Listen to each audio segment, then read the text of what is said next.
Gold, trusted gold buyers. మీరు తాకట్టు పెట్టిన బంగారాన్ని విడిపించి ఈ రోజు ఉన్న మార్కెట్ ధరకు కొనబడను.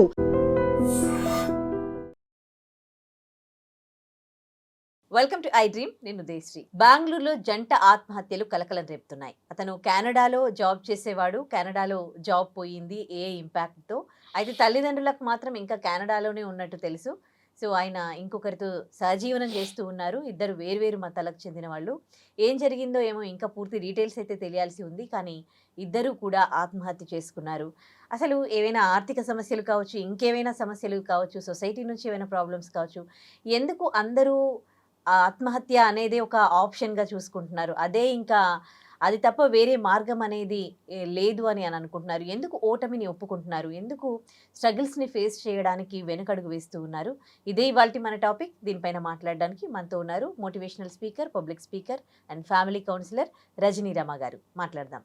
నమస్తే అండి. నమస్తే అండి. చాలా బాధాకరంగా అనిపిస్తోంది. ఎందుకంటే అందరూ 20స్‌లోనే ఈ మధ్య కాలంలో ప్రతి ఒక్కరు కూడా ఈ 20-40 మధ్యలో అసలు ఏమైనా ప్రాబ్లమ్స్ వచ్చినప్పుడు ఇప్పుడు వాళ్ళు అంటే ఎడ్యుకేటెడ్ ఉంటారు. అందరూ 20s దాటినాయి అని అంటే ఇంటర్మీడియట్ అయిపోయి ఉంటుంది, డిగ్రీ అయిపోయి ఉంటుంది, ఈ బీటెక్‌లో ఎంటెక్‌లో చేసుంటారు.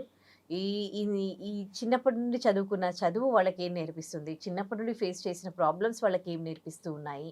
ఏదైనా ఇంకా ఆ టైంలో జాబ్ విషయంలో కావచ్చు, ఫైనాన్షియల్‌గా కావచ్చు, ఏమైనా సమస్యలు వచ్చినప్పుడు ప్రతిదానికి లేకపోతే సొసైటీ నుంచి కావచ్చు, ప్రతిదానికి ఆత్మహత్యే పరిష్కారంగా ఎందుకు అనుకుంటున్నారు? ఎందుకు ఓటమిని అంగీకరించి ప్రాణాలు విడుస్తూ ఉన్నారు? ఈ కేసులో మీకేమనిపిస్తోంది? దీనికి సొసైటీ పరంగా కొంత కారణాలు ఉంటాయి ఉదయ. ఎట్లా అంటే ఎవరొచ్చి ఏమంటారు అని అనొచ్చు నువ్వు. ఎవరు వచ్చి ఏమీ అనరు. కానీ ఇప్పుడు మనకు ఒక మూవీ వచ్చింది గుర్తుందా? వెంకటేష్, మహేష్ బాబు. అందులో వెంకటేష్ ఏం చేయకపోతే ఎక్కడికెళ్ళి నువ్వేం చేస్తున్నావు? ఇంకా ఏం చేయట్లేదా అని అడుగుతారు. అది మానసికంగా చాలా కుంగుబాటుకు గురి చేస్తుంది. ఇప్పుడు సొసైటీ అన్నది అందుకే చుట్టాలు కావచ్చు, ఇంట్లో అమ్మ నాన్న కావచ్చు, అందరూ కలిపితేనే కదా సొసైటీ. ఇప్పుడు రాలేదు, కారణాలు ఉన్నాయి కదా. కారణాలు ఉన్నప్పుడు నీకు ఇంకా ఉద్యోగం రాలేదా, నువ్వు ఇంకా ప్రయత్నాలు చేయట్లేదా, వాడు చేస్తూనే ఉంటాడు. ఒక అబ్బాయి అనేవాడు ప్రయత్నాలు చేస్తాడు. నేను ఉద్యోగం చేయకుండా సోమరులాగా ఉండాలని ఎక్కడో 1000 మందిలో ఒకళ్ళు ఇద్దరు అనుకుంటారేమో. దాదాపుగా అందరూ ఏదో ఒకటి చేయాలని అనుకుంటారు. అనుకుంటున్నప్పుడు వీళ్ళందరూ ఇలా ప్రశ్నలు వేస్తే తిక్కర అవుతుంది అనమాట.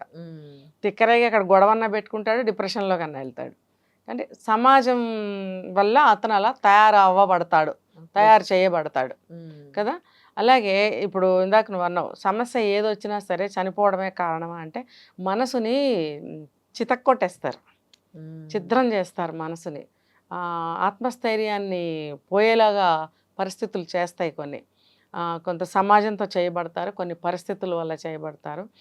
ఆ సమయంలో ఏమవుతుందంటే, నాకేనా ఇన్ని కష్టాలు వచ్చాయి, నేను ఇంకేం చెయ్యలేనా, నాకు ఉద్యోగం రాదా, లేకపోతే నాకు పెళ్ళి కాదా, లేకపోతే నేను ఈ పరీక్ష పాస్ అవ్వలేనా, లేకపోతే నాకు ఈ సబ్జెక్ట్ ఇంకా పట్టుపడదా, నేను ఇంకా దేనికి పనికిరానా, ఇలాంటి ఆలోచనలు వచ్చి వచ్చి వచ్చి వచ్చి ఎస్ కరెక్ట్ కరెక్ట్ కరెక్ట్ అని లోపల మనసు చెప్తూ ఉంటుంది. ఇంకా దానివల్ల ఏమవుతుందంటే అది ఇంకా డిప్రెషన్లో కూరుకుపోవడము, అందులోంచి బయట పడలేకపోవడం అనేది జరుగుతూ ఉంటుంది. సరే, ఇది పక్కన పెడితే ఈ అబ్బాయి కెనడా నుంచి ఇప్పుడు ఏ ఇంపాక్ట్ బాగా పడుతోంది, లే ఆఫ్లు చాలా జరుగుతున్నాయి, కొన్ని వేల మంది జాబ్స్ పోతున్నాయి.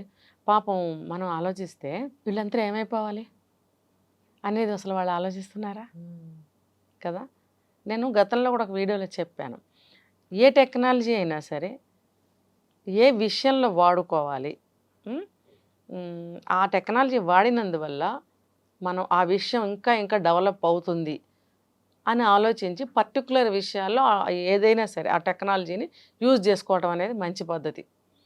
లేకపోతే ఇంతమంది మనుషులు పుడుతున్నారు, జనాభాలు పెరుగుతున్నారు, మరి వీళ్ళకి ఉద్యోగాలు లేకపోతే ఎలా బ్రతుకుతారు? సెల్ఫ్ ఎంప్లాయ్మెంట్ అంటే ఎంతమంది ఎన్ని చేసుకోగలరు? ఏదన్నా ఒక బిజినెస్ చేయాలంటే డబ్బు కావాలి. ఎంతమంది దగ్గర డబ్బు ఉంటుంది? ఒక బిజినెస్ చేయగలిగితే 10 మందికి ఎంప్లాయ్మెంట్ ఇవ్వగలుగుతారు. అది చేయడానికి అక్కడ లేకపోతే ఎంప్లాయ్మెంట్ ఎక్కడిస్తారు? లేదు, పెట్టారు. అన్ని బిజినెస్లు అందరికీ క్లిక్ అవుతాయి, అందులో సక్సెస్ అవుతారని చెప్పలేము. మరి ఎట్లా వాళ్ళు బ్రతకాలి? ఏదో ఒక చదువుని నమ్ముకున్నారు, చదువుని నమ్ముకుని ఉద్యోగాల్లో వస్తుంటే గండి కొట్టినట్టు సడన్గా దానికి మించిన టెక్నాలజీ ఇంకొకటి రావటం, వస్తే వచ్చింది దానికి తగ్గ ట్రైనింగ్స్ ఇవ్వటము, లేకపోతే మీరు ఆ కోర్సులు చేయండి అని చెప్పటము, అవి చేస్తే మీకు ఇంకా హెల్ప్ అవుతుంది జాబ్లో అని ఎంకరేజ్ చేయటము, లాంటివి ఏ కంపెనీస్ అన్ని చేస్తున్నాయా? అమ్మో ఏఐ వచ్చేసింది గెటౌట్, ఏంటిది ఉన్న పళంగా డమ్మని పైనుంచి కింద పడేస్తే అది అది ఇంకా ఆలోచన కూడా చేయలేనంత వ్యవధి కూడా ఇవ్వరు అక్కడ. అంటే ఆలోచన చేసే వ్యవధి కూడా అక్కడ ఇవ్వనంత తొందరలో వాళ్ళకు ఉద్యోగాలు తీసేస్తుంటే అప్సెట్ అవుతున్నారు. ముందు ఫ్యూచర్ అంతా బ్లాక్గా కనిపిస్తూ ఉంటుంది. అరే ఏం చేయాలి ఇప్పుడు ఉన్న పళంగా అర్థం కాదు. అదేదో సినిమాలో చెప్తాడు, నాకు ఇది తప్ప ఏమీ రాదు, నేను ఏ పని చేయలేను, నేను ఇప్పుడు ఎలా బ్రతకాలి అంటాడు కదా. ఇప్పుడు ఈ సాఫ్ట్వేర్ వాళ్ళందరూ కొంతకాలం నుంచి బీటెక్లు చదివి ఎంటెక్లు చదివి ఆ సాఫ్ట్వేర్ జాబులు చేసుకుంటూ ఉన్నవాళ్ళు ఒక జనరేషన్ అంతా కూడా దానికి మోల్డ్ అయిపోయి ఉన్నారు, అలవాటు అయిపోయి ఉన్నారు. సడన్గా ఏదో ఒకటి వచ్చి పడితే పిడుగుపడినట్టు, అరే మాకు ఇద్దప్ప ఏం రాదే మేమేం చేయాలి? సడన్గా ఇప్పుడు బీటెక్లు ఇంకా చదువుతున్నారు, జస్ట్ అయిపోయిన వాళ్ళు ఉన్నారు డిగ్రీ, వాళ్ళందరూ ఏ ఉద్యోగాలకు వెళ్ళిపోతారు గబగబా, ఏ జాబ్స్కి వాళ్ళు సెట్ అవుతారు? ఇది అగమ్య గోచరమేగా. వాళ్ళ ప్రాణానికి వాళ్ళ ఫ్యూచరు భయంకరంగానే కనిపిస్తుందిగా. తల్లిదండ్రులు మళ్ళంటి వాళ్ళం అంటాం ఏమంటే ఏం పర్వాలేదు కాకపోతే ఇంకోటి దొరుకుతుంది, ధైర్యాన్ని ఇస్తాం, మనకే ఉంటుంది బాధ, తల్లిదండ్రులకు కూడా బాధ ఉంటుంది, కానీ అది పిల్లల ముందు అంటే వాళ్ళు ఇంకా బాధపడతారని అనలేరు. వీళ్ళ దిగులు వీళ్ళకు ఉంటుంది, వాళ్ళ దిగులు వాళ్ళకు ఉంటుంది. ఇది ఇప్పుడు ప్రస్తుత పరిస్థితి బయట. ఇలా ఉన్నప్పుడు ఆ అబ్బాయి కెనడాలో చక్కగా శుభవార్త చెప్పారు, ఇంకా కొండంత దిగులు గుండెల్లో మోసుకుంటూ ఇండియాకి వచ్చాడు. వచ్చినప్పుడు ఇలాంటి వాళ్ళు చాలామంది వెనక్కి వచ్చారు, వెనక్కి రాని వాళ్ళు అక్కడ బాధలు పడుతున్నారు. నాట్ ఓన్లీ ఇన్ కెనడా, మనకి ఇప్పుడు ఆస్ట్రేలియాలో కూడా అదే సిచ్యువేషన్ ఉందంటున్నారు, అమెరికాలో కూడా అదే నడుస్తుంది ఆల్రెడీ. మరి అక్కడ వాళ్ళందరూ ఎన్ని బాధలు పడుతున్నారు. మన వాళ్ళు తినడానికి డబ్బులు లేక ఆడపిల్లలు కూడా షాప్స్లో దొంగతనం చేయటం, గవ్వుకొని పట్టుబడటం, వాళ్ళేమో వాళ్ళని అరెస్ట్ చేసి తీసుకెళ్ళటం. ఇక్కడ చూస్తే వాళ్ళ కుటుంబ పరువు కానీ మన ఇండియా పరువు కానీ పోయిందని మనం ఇక్కడ లబలబలాడిపోతూ ఉంటాం. అక్కడ పరిస్థితి ఏంటి, ఎలా పూట గడిచేది? కొంతమంది అనుకుంటారు కదా పరువే ప్రాణంగా ఉన్నవాళ్ళు వెనక్కి వచ్చేసారు, ఎలాగైనా అచీవ్ అవ్వాలని ఉన్నవాళ్ళు ఉన్నారు, రకరకాలుగా బాధలు పడుతున్న వాళ్ళు ఉన్నారు. ఈ అబ్బాయి వెనక్కి వచ్చేసాడు. వచ్చినందుకు అప్రిషియేట్ చేయాలి, నేను ఎలాగోలా బతకపోను ఇండియా వచ్చేసి అనుకున్నాడు. కట్ చేస్తే ఈ అబ్బాయికి చిన్ననాటి నుంచి ఒక స్నేహితురాలు ఉంది ఇక్కడ ఇండియాలోనే, మేడ్చల్కి చెందిన అమ్మాయి. ఈ అబ్బాయి సిద్దిపేట మండలానికి జిల్లాకు చెందిన అబ్బాయి. వీళ్ళిద్దరూ మరి బెంగళూరులో ఎలా కలిసారు? ఆ అమ్మాయి మేబీ బెంగళూరులో జాబ్ చేస్తుందేమో, పాత పరిచయాలతోటి వీళ్ళ కనెక్షన్గా కాంటాక్ట్లో ఉండుంటారు. సరే నేను వచ్చేస్తున్నాను ఇలా ఇలా మాట్లాడుకుంటారు కదా ఫ్రెండ్స్. బెంగళూరులో సెట్ అయ్యాడు. ఇలా వచ్చినట్టు పేరెంట్స్కి చెప్పాలి కదా. పేరెంట్స్ దగ్గర ఏదైనా ఉదయ తప్పో ఒప్పో షేర్ చేసుకో, కరెక్ట్. అది నీకు హెల్ప్ అవ్వకపోయినా మనోభారాన్ని తగ్గిస్తుంది, బ్రతుకు మీద ఆశని కల్పిస్తుంది. నువ్వు మూసేసావనుకో బ్రతుకు మీద నీకు ఆశ కనపడదు, నిరాశగానే బ్రతకాలి. ఇక్కడ ఒక అబద్ధాన్ని మెయింటైన్ చేయాలి. మళ్ళీ నువ్వు అక్కడ ఉన్నందుకు ఇంతకుముందు ఏమైనా డబ్బులు పంపించేవాడువేమో, అవి నువ్వు పంపించాల్సిన బాధ్యత కంటిన్యూ అవుతూ ఉంటుంది. ఎక్కడి నుంచి పంపిస్తావు? ఏదో ఉన్న 4 డబ్బులు ఏమన్నా ఒక నెల 2 నెలలు పంపగలవేమో. తర్వాత అబ్బాయి డబ్బులు పంపట్లేదు, మారిపోయాడు, అక్కడ ఎవరినైనా పెళ్లి చేసుకున్నాడేమో నా అపోహల్లో వీళ్ళు ఉండొచ్చు బహుశా. అలాంటి వాటన్నిటికీ ఎందుకు ఆస్కారం ఇవ్వాలి? చెప్పేసేయాలి, ఉన్నది ఉన్నట్టు చెప్పేసుకోవాలి. ఎవరు నీ అమ్మ నాన్నే కదా, వాళ్ళు కాకపోతే ఈ భూమి మీద నిన్ను ఇంకెవరు అర్థం చేసుకుంటారు, ఎవరు హక్కును చేర్చుకుంటారు, ఎవరు క్షమిస్తారు? అక్కడ ఆయన చేసిన పెద్ద మిస్టేక్ అదే, తల్లిదండ్రి దగ్గరే తను అది పైగా 2 సంవత్సరాలు, నెల కాదు 2 నెలలు, 2 సంవత్సరాలు. ఈ లోపల ఆ అమ్మాయితో అక్కడ వేరే ఇల్లు తీసుకుని సహజీవనం సాగించాడు. ఎందుకు అని అంటే ఇక్కడ నాకు ఒకటి అర్థమవుతుంది, రేపు మాపు ఒక ఉద్యోగం వచ్చేస్తుందిలే, బెంగళూరు వచ్చేసాను కదా, అది కూడా మంచిగా సాఫ్ట్వేర్ జాబ్స్ అవన్నీ ఉన్న ఏరియానే కదా, మనకి జాబ్ వస్తుంది. అమ్మాయి కూడా అలానే ఆశాజనకంగానే సలహా ఇచ్చి ఉంటుంది. మంచి ఫ్రెండ్స్ అని చెప్తున్నారు కదా, ఇద్దరు కలిసి సహజీవనం కూడా చేస్తున్నారు కాబట్టి ఒకళ్ళనొకళ్ళు అర్థం చేసుకుని ఉంటారు. 2 మతాలకు చెందిన వాళ్ళు మళ్ళీ అక్కడ. సరే నడుస్తూ ఈ అబ్బాయికి 2 సంవత్సరాలు గడిచిన తర్వాత ఇప్పుడు నువ్వు ఇందాక అడిగావు ఎందుకు చనిపోవాల్సి వచ్చింది అని అంటే, నాకేమనిపిస్తుందంటే ఈ అమ్మాయి రంజాన్ కని ఊరు వెళ్ళింది, వెళ్ళి వచ్చేటప్పటికి ఊరి పెట్టుకుని చనిపోయాడు. అమ్మాయికి కూడా అర్థం కాదు, అంటే అమ్మాయికి కూడా ఏం చెప్పలేదు, అమ్మాయికి కూడా ఏం తెలీదు. అయినప్పుడు నాకేమనిపిస్తుంది అంటే 2 సంవత్సరాలు ఎదురు చూశాను, జాబ్ రాలేదు. మరి తల్లిదండ్రులకి ఏమని చెప్పాలి? ఇప్పుడు ఇండియాలో కూడా దాదాపు ఆ సిచ్యువేషన్ నడుస్తుంది. ఏది ఏ టెక్నాలజీ రావటము, లే ఆఫ్లు నడవటం, ఇక్కడ కూడా నడుస్తుంది అదే పరిస్థితి. కానీ ఏదైనా ఒక చిన్న ఉద్యోగం దొరుకుతుందన్న ఆశతో ఉండుంటాడు. మరి ఇంతకాలం మెయింటెనెన్స్ ఆ అమ్మాయి మీద డిపెండ్ అయ్యాడా, లేకపోతే ఏదైనా చిన్న చిన్న ఏమన్నా చేస్తున్నాడా, అది మనకి ఇన్ఫర్మేషన్ లేదు. ఏమైనా ఆ అబ్బాయి మానసిక పరిస్థితి నాకు అర్థమైంది ఏంటంటే, ఈ అమ్మాయిని నేను ఆశ కల్పించి సహజీవనం కూడా చేసేస్తున్నాను, తాళి కట్టలేదే కానీ పెళ్ళైనట్టే కదా. మరి నేను చూస్తేనేమో జాబ్ లేదు, తల్లిదండ్రులకి ఏమో అబద్ధం చెప్తున్నాను. రేపొద్దున ఆ అమ్మాయి బలవంతం చేసి పెళ్లి చేసుకొని ప్రెషర్ తీసుకొస్తే నేను ఆ అమ్మాయికి ఏం సమాధానం చెప్పాలి? ఇక్కడ జాబ్ లేదు. పోనీ ఇవాళ రేపు అమ్మ నాన్నలకు చెప్పేద్దాము నేను వచ్చేసాను అని అంటే, ఈ 2 సంవత్సరాలు అయింది నువ్వు వచ్చి మాకు ఎందుకు చెప్పలేదని ఒక నింద వేస్తారు. తర్వాత ఒక పక్కన చూస్తే ఇంకా జాబు రాలేదు. నేను ఎవరికి ఎక్కడ ఎలా సమాధానం చెప్పుకోగలను, ఎక్కడ ఎలా ముఖం చూపించుకోగలను?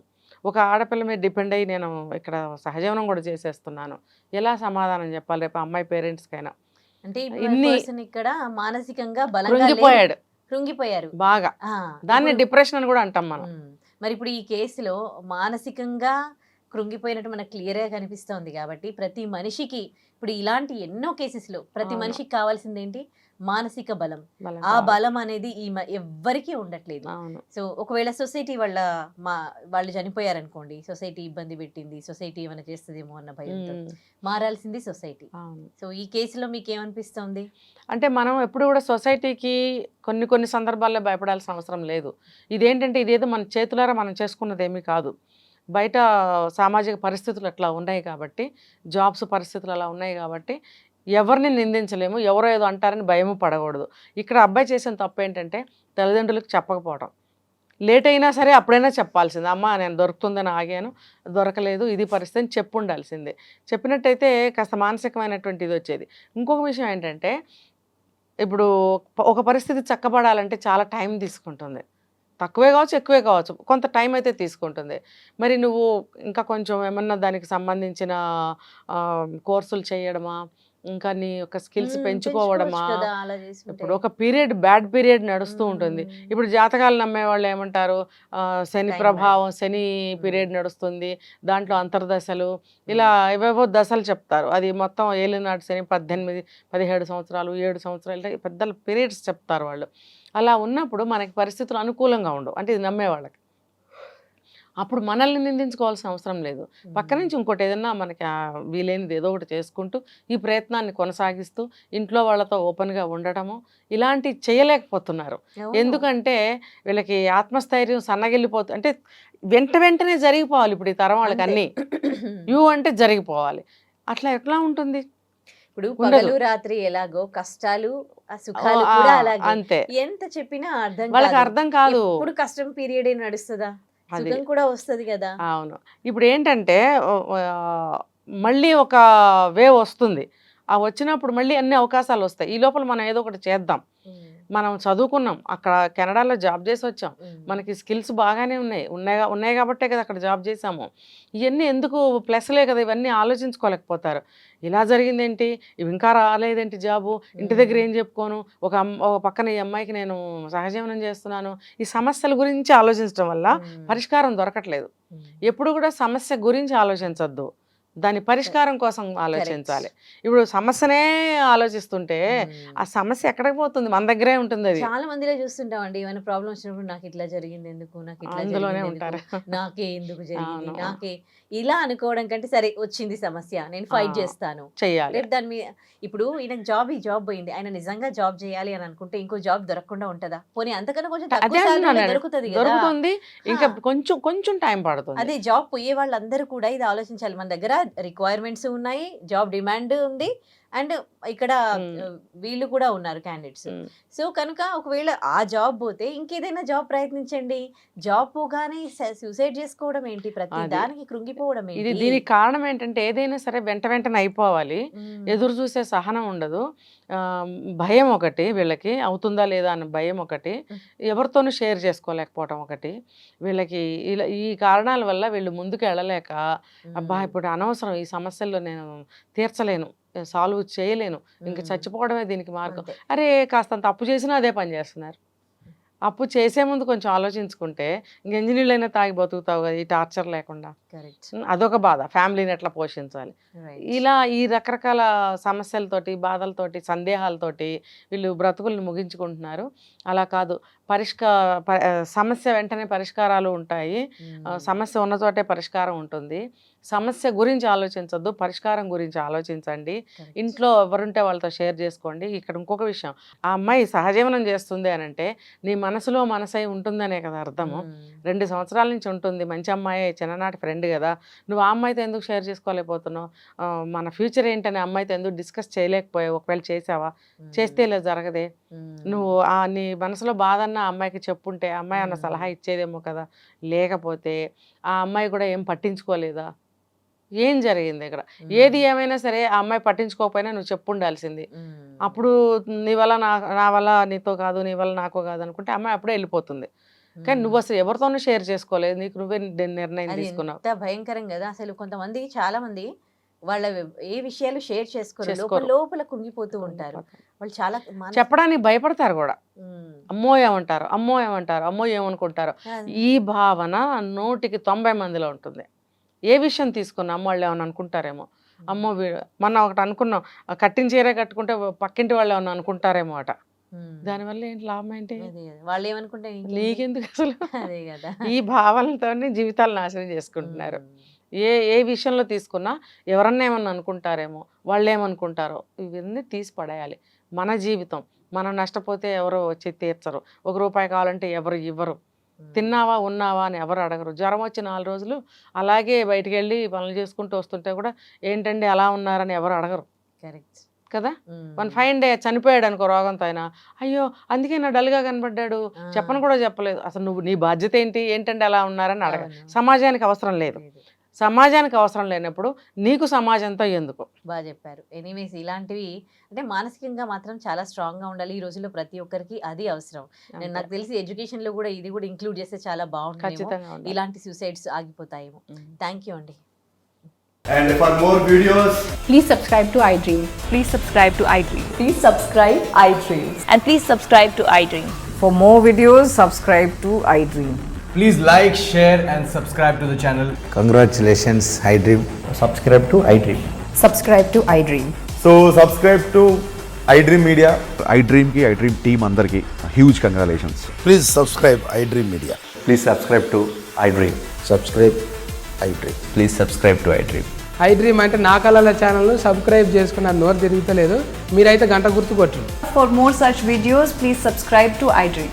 Subscribe to iDream. Please subscribe to iDream. Please subscribe iDream Media. Please do subscribe to iDream. Please subscribe to iDream Media. For best entertainment and information, please subscribe iDream. And don't forget to subscribe to iDream.